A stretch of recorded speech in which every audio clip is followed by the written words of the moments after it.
এবং এই এত মাস বা এত সময় আমরা একটা নির্বাচন করতে চাই।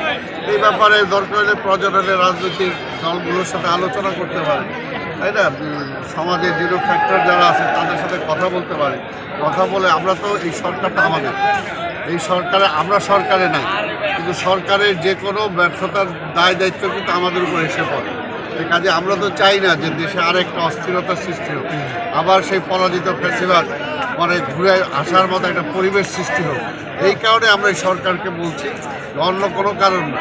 বিএনপি ক্ষমতার জন্য প্রেজি না, ক্ষমতার এরকম প্রলোভন শেখ হাসিনাও দিছিল, তাই না? বিএনপি সেই প্রলোভনে যায় না। বেগম খালেদা জিয়া 96-এ প্রধানমন্ত্রী হওয়ার পরও প্রধানমন্ত্রী তো ছেড়ে দিয়েছিল গণতন্ত্রের স্বার্থে। কাজে বিএনপি হলো সেই দল।